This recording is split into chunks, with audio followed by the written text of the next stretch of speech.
wonder what was going to happen next. First, she tried to look down and make out what she was coming to, but it was too dark to see anything.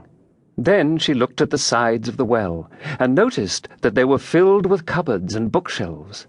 Here and there she saw maps and pictures hung upon pegs. She took down a jar from one of the shelves as she passed. It was labelled orange marmalade, but to her great disappointment it was empty. She did not like to drop the jar for fear of killing somebody underneath, so managed to put it into one of the cupboards as she fell past it. "Well," thought Alice to herself, "after such a fall as this, I shall think nothing of tumbling downstairs. How brave they'll all think me at home! Why, I wouldn't say anything about it, even if I fell off the top of the house," which was very likely true. Down, down, down. Would the fall never come to an end? "I wonder how many miles I've fallen by this time," she said aloud. "I must be getting somewhere near the centre of the earth. Let me see. That would be 4,000 miles down, I think." For, you see, Alice had learnt several things of this sort in her lessons in the schoolroom, and though this was not a very good opportunity for showing off her knowledge, as there was no one to listen to her, still it was good practice to say it over. "Yes, that's about the right distance, but then I wonder what latitude or longitude I've got to."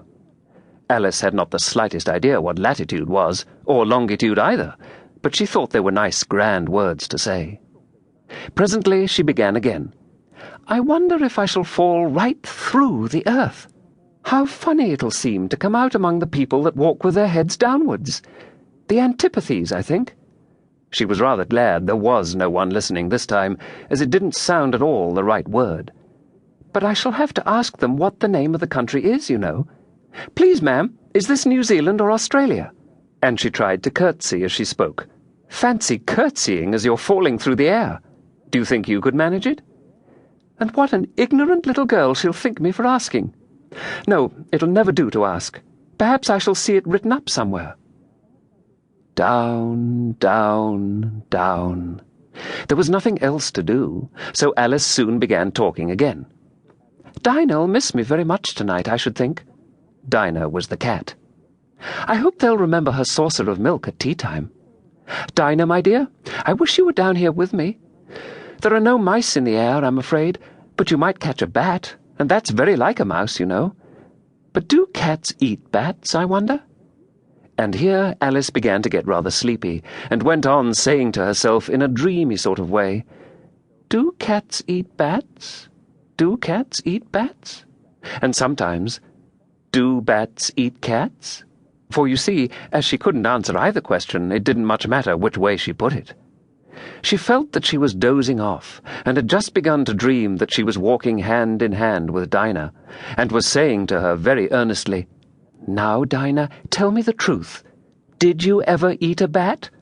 When suddenly, thump, thump, down she came upon a heap of sticks and dry leaves, and the fall was over. Alice was not a bit hurt, and she jumped up onto her feet in a moment.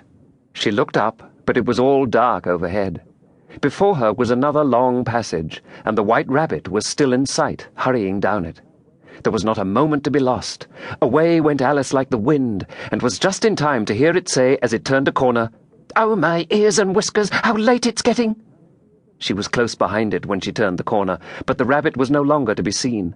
She found herself in a long, low hall, which was lit up by a row of lamps hanging from the roof. There were doors all round the hall, but they were all locked, and when Alice had been all the way down one side and up the other, trying every door, she walked sadly down the middle, wondering how she was ever to get out again. Suddenly she came upon a little three-legged table, all made of solid glass. There was nothing on it but a tiny golden key, and Alice's first idea was that this might belong to one of the doors of the hall. But alas, either the locks were too large or the key was too small, but at any rate it would not open any of them. However, on the second time round, she came upon a low curtain she had not noticed before, and behind it was a little door about 15 inches high. She tried the little golden key in the lock, and to her great delight it fitted. Alice opened the door and found that it led into a small passage, not much larger than a rat hole. She knelt down.